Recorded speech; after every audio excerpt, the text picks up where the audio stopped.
My name is Isabella, and this is my story. Like a lifeboat when you're lost at sea. I started coming to Journey Youth when I was in 9th grade. I will carry you when it's hard to breathe. At the end of my junior year, when I was 16, I found a hard lump on my neck, and I went to visit a doctor. I had gotten an ultrasound done, and I remember the nurse who was doing the ultrasound, the look on her face. And I remember just feeling so much fear for what was gonna happen. I walked out of the doctor's office and I went to the car, and I just started bawling in my car. The doctor told me they'd found several tumors in my neck and a 13-centimeter one between my heart and my lung. And they later diagnosed me with stage 2B Hodgkin's lymphoma. They were gonna start me on chemo for the next 6 months. I wouldn't be able to go back to high school because of all the risks. And I remember just feeling like I'd lost control of everything in my life. And I just had all this weight of this time in my life that I was just missing out on. Initially, when I got diagnosed, I had such a great prayer life, and my relationship with Jesus was just so good because all of my reliance was on him at that point. But in October, I got my first checkup scan, and the doctor said that the chemo was going perfectly to plan, that a few more months and the cancer will all be gone from my body. So we were very happy with the progress that I was making. And I think somewhere along the line, I began to rely on what the doctors were saying and what I knew the medicine was doing and what people were telling me. Coming up to November, I finished chemo, and a few weeks later, I had my final scan.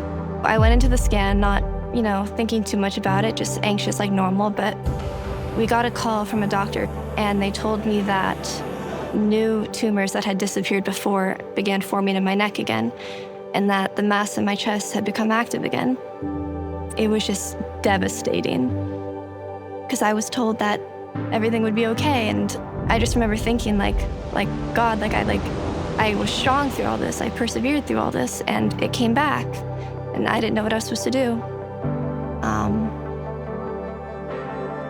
It was just really disappointing.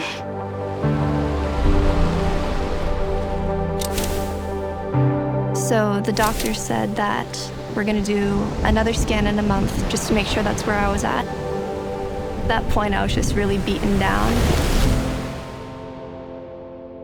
Then January comes around, and the More of God series begins to start. Pastor Scott had been talking about how fasting adds power to your prayer, and I realized I needed that so badly. So for the 21 days, I decided to fast any kind of media, anything that could distract me throughout my day, and having that time really helped me to just focus on God. Throughout the More of God series, my scan just kept getting rescheduled, and it eventually got pushed back to be the day after the last living room session.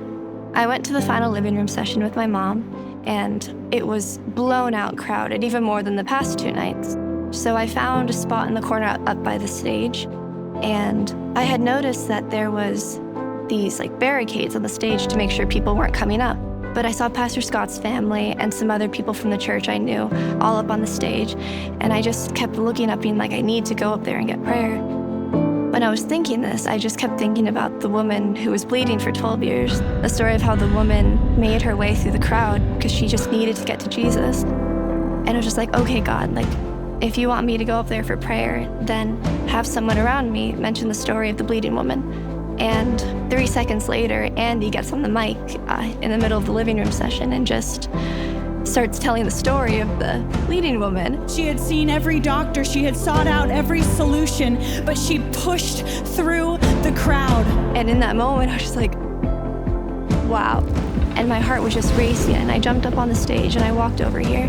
They set me down, and I had a bunch of women pray over me and pour oil on me.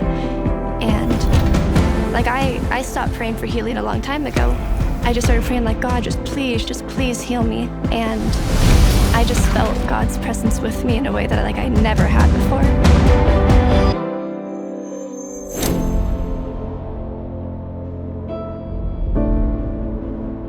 So the next morning I went to the scan, and a few days later I was in class and my mom called me. She was just like Isabella, and I was like what?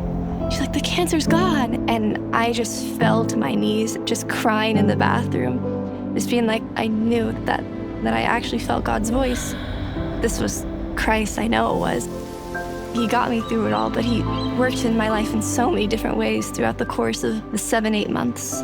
And after this happened, I got to finish out my senior year knowing I was healthy, and that was just amazing. This whole thing taught me how you can still find joy and peace through all these hard circumstances if you put just your faith and all your trust and just all your burdens, just give them to Jesus, because he wants them and he'll take them.